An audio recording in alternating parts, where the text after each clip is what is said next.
Thank you for joining Daily Dose of Darryl here in Holy Week.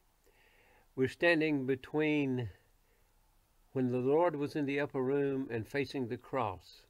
I want to reflect back on some of the scenes from the world tour back in 2017 and share some of those photos with you and some of those experiences. One of the places was Milan, Italy. When people go to Milan, Italy, they will see tremendous fountains, wonderful buildings. They will see huge crowds. Yet the people there are facing this same pandemic now, and the crowds are gone. The buildings still remain. And as the people think back on the times that they would gather on the streets and have the hustle and bustle life in Milan, and that the many tourists would come in and they would go through their merchandise and make a living, or perhaps they would gather at some of the huge sporting events and soccer tournaments and World Cups or whatever it might be, that life has changed. And yet this is a very special city, not only because of that, and not only because of the wonderful cathedrals, the massive places of worship, the intricate architecture and design, the types of places that people dream of going and seeing in these wonderful places, and they are, and the people gather and they come and they go. But there's something else that attracted me when I was in Milan, and you might think, well, Darryl, was it the cathedrals? Certainly it was. It was such a feeling of worship and awe and the majesty of God.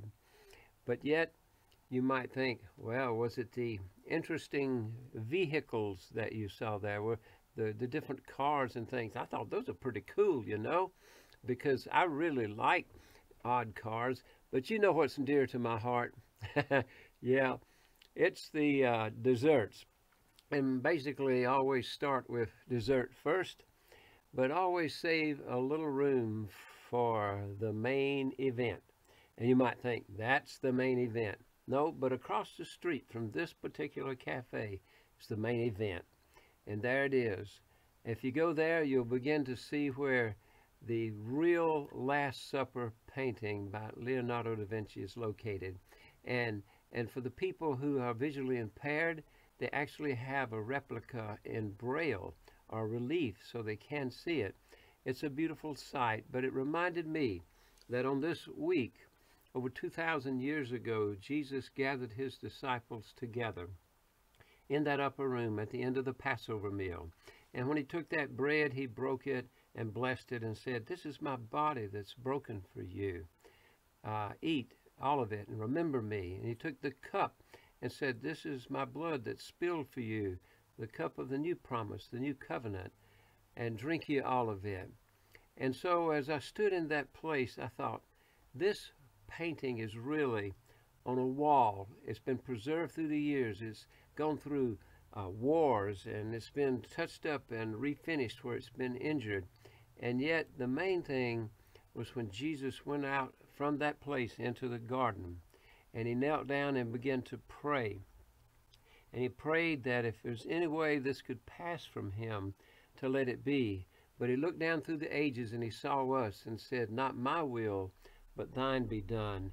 And he knew he had to make that sacrifice, and he walked on in from what we call Thursday into Friday, into what we call Good Friday. For him, it was good for us, really, and went to face that crucifixion for us. And so now we gather here when we can on this internet, and soon we'll be able to gather in our buildings again to celebrate this special time in our lives where each morning is a new day from God. So celebrate this week as you can at home. And remember, we at Providence Church are praying for you and here for you. Give us a call if you need us. This is a Daily Dose of Darryl, reminding you to have a great day. Make it a great day. It's the only one you have. God bless you.